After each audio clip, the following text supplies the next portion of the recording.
Real মাদ্রিদকে আপনি কিভাবে ব্যাখ্যা করবেন? তারা কি খুব ভালো ফুটবল খেলতেছে? না, সেটা তারা করতেছে না। আবার তারা কি খুব খারাপ খেলতেছে? সেটাও তারা করতেছে না। রিসেন্টলি রিয়াল সোসিয়েদাদের বিপরীতে তারা 4-1 ম্যাচটা জিতে যায় এবং এই ম্যাচটা দেখে আমার কার্লো আনচেলত্তির টাইমের রিয়াল মাদ্রিদ যেমন খেলতো ওই টাইমের কথাটা মনে আসতেছিল, যেক্ষেত্রে Real Madrid free flowing football খেলেছে এবং এই ম্যাচটাতে তারা 4টা গোল করেছে। এবং রিয়াল মাদ্রিদ এই ম্যাচটাতে তাদের স্টার্টিং লাইন আপে নেমেছিল 4-4-2 কম্বিনেশনে, যেক্ষেত্রে তাদের স্টার্টিং লাইন আপটা ছিল এইরকম। রিয়াল মাদ্রিদ মূলত 4-4-2 ফরমেশনে মাঠে নেমেছিল, যেক্ষেত্রে রিয়াল মাদ্রিদ এই ম্যাচটাতে তাদের ন্যাচারাল ফুলব্যাকের সাথে মাঠে নেমেছে। এক সাইডে ছিল আলভারো কারেরাস এবং অন্য সাইডে ছিল আমাদের ট্রেন্ট আলেকজান্ডার আর্নল্ড এবং সেন্টার ব্যাক পেয়ারিং ছিল আমাদের ডিন হুইসল এবং রুডিগারের ক্ষেত্রে। এক্ষেত্রে রাউল অ্যাসেন্সিওকে স্টার্ট করাতে আর একটু ভালো হতো। মিডফিল্ডে ছিল কামাভিঙ্গা, চুয়ামেলি, আর্দা গুলার এবং ফেদেরিকো ভালভার্দে। স্ট্রাইকার পজিশনে ছিল আমাদের ভিনিসিয়াস জুনিয়র এবং গোনজালো গার্সিয়া। এবং রিয়াল মাদ্রিদ ম্যাচের শুরুতে 4-4-2 যে ফরমেশন, এই ফরমেশনটা নিয়ে মাঠে নামলেও তারা যখন খেলা চালাচ্ছিল তখন তাদের ফরমেশনটা হয়ে যাচ্ছিল 4-4-3। এক্ষেত্রে আর্দা গুলার উপরের দিকে উঠে যাচ্ছিল, ফেদেরিকো ভালভার্দে একটু নিচের দিকে আসতেছিল এবং ওই এরিয়াটা এক্সপ্লোর করতেছিল ট্রেন্ট আলেকজান্ডার আর্নল্ড। এবং কামাভিঙ্গা ওই ক্ষেত্রে মিডফিল্ডে ইন্টারাপ্ট করতেছিল আর্লিয়ার চুয়াবেলি ডিফেন্সিভ যে মিডফিল্ড, এই মিডফিল্ডটা সামলাচ্ছিল এবং এক্ষেত্রে এই সাইডে ফ্রি স্পেস পাচ্ছিল আলভারো কারেরাস।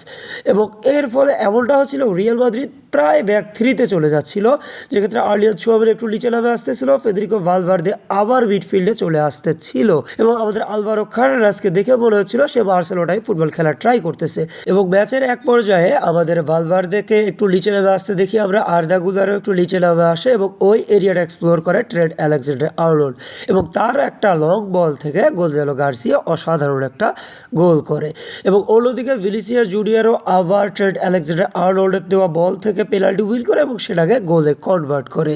ঠিক এর কিছুক্ষণ পরই আলভারো কারেরাস একটু উপরের দিকে উঠেছে, যার ফলে গোনজালো গার্সিয়া সাইডে চেপে যায় এবং ফেদেরিকো ভালভার্দের পায়ে বল যায় এবং সেটাকে সে গোলে কনভার্ট করে।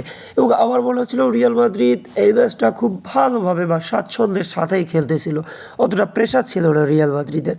ম্যাচের প্রায় শেষের দিকে আমরা ডেলি কারভাখাল, তার সাথে সাথে ব্রাহিম ডিয়াজ এবং আলাবাকে মাঠে দেখতে পাই। এক্ষেত্রে আমার মনে হয় তাদেরকে শুধুমাত্র গেম টাইম দেওয়ানোর জন্যই মাঠে নামানো হয়েছিল।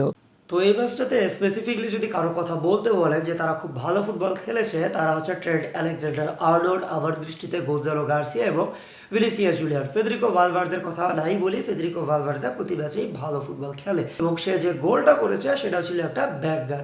সে সিম্পলি পাসের মতো করে শট দিয়েছিল, কিন্তু ওই বলটাও একদম বলা যায় রকেটের মতো গোল পোস্টে গিয়ে হিট করেছে। অন্যদিকে রয়েছে আমাদের ভিনিসিয়াস জুনিয়র। ভিনিসিয়াস জুনিয়র দুটো পেনাল্টিতে গোল করেছে। এখন আপনারা বলতে পারেন যে পেনাল্টি তো ভাই, পেনাল্টিতে ওয়ার্ল্ড কাপ জেতা যায় এবং পেনাল্টি হচ্ছে ফুটবলের একটা অংশ, এটা নিয়ে মজা নেওয়ার কিছু নাই। পেনাল্টি যারা মিস করে তারাই বোঝে পেনাল্টির মর্মটা। আপনারা ব্রাহিম ডিয়াজকে বলতে পারেন, রোবার্তো বাজিওকে বলতে পারেন, তো এই কথাটা বাদ নেই। অন্যদিকে রয়েছে Trent Alexander Arnold. Trent Alexander আর্নল্ডের অ্যাসিস্টে আমাদের গোনজালো গার্সিয়া গোল করেছে।